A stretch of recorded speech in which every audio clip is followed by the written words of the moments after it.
Good morning.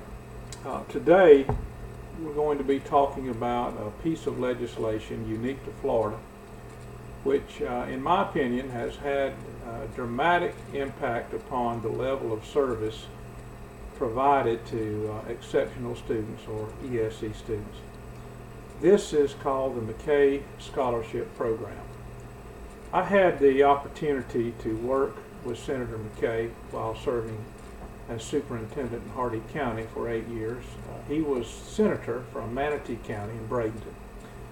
He was a conservative Republican businessman, land developer, who was elected to the Senate in the early 90s and began a crusade about reforming exceptional student education in this state. One of the main reasons he ran for the Senate was to reform public education. He was a great believer in school choice and believed that competition would be a driving force that would improve the public schools. And he was especially interested in special ed or ESE.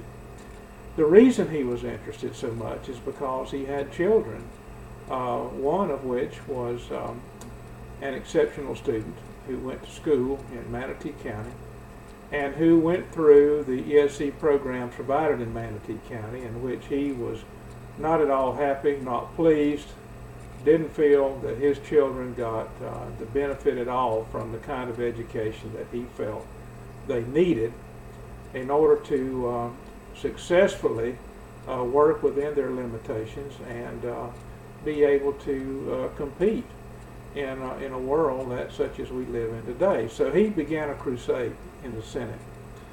I had the chance to speak with him many times, and of course the McKay Scholarship plan and the idea of school choice was not something that I was in favor of.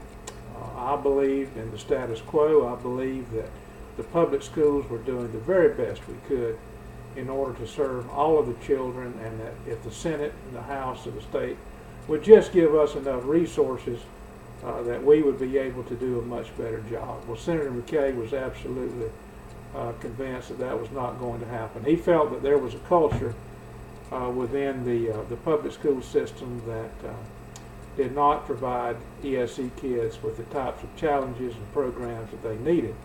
And again, as I mentioned earlier, he felt that competition was the answer. So we became good friends, but also we often were not bashful in sharing our opinion as to what we felt was best. Ultimately, he won. He became the president of the Senate, and as president of the Senate, had lots of political power and was able to work his way through the legislature a bill that began a program called the McKay Scholarship Program.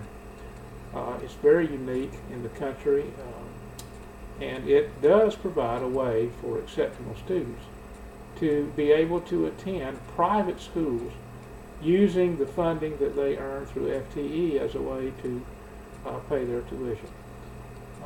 So I want you to take a look at that program this week, read about it. You may have some history with it. If you do, I'd like to hear from you. My family, as you can probably guess, based upon some of the scenarios I've shared with you in the past, we use the McKay Scholarship now. So I have become a believer in how it might be helpful to some students that are not receiving the kind of services they might receive in public schools. Although McKay is not a panacea, it doesn't solve all the answers for ESE, and I'm not sure that competition has done anything to improve our work with this exceptional ed. But it does provide an alternative for parents and something that parents might explore, and it's an option which parents can choose. So in that venue, I think it's worthy of exploration, and it's still around. It's becoming more popular all the time, and we're seeing that private schools now are beginning to show some interest in training their staff in terms of how to best serve the needs of exceptional students, and particularly with autistic students, students that are on the autistic spectrum. They're beginning to show some interest in that. So it's a worthy read. I'm interested in hearing your feedback this week, your posts this week, and I'd like to just explore this topic a little further. Also, you'll notice that I want you to look at other areas of school choice. We're now into about the second decade of these things becoming reality in the state of Florida. The larger districts, Polk County, Hillsborough County, Manatee, generally have been working with charter schools with choice programs, some with vouchers, academies, etc., for quite a while.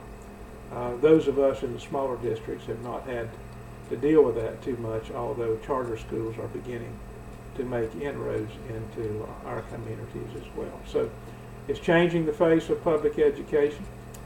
We can debate as to whether or not competition is good. Typically the unions have fought these kind of programs.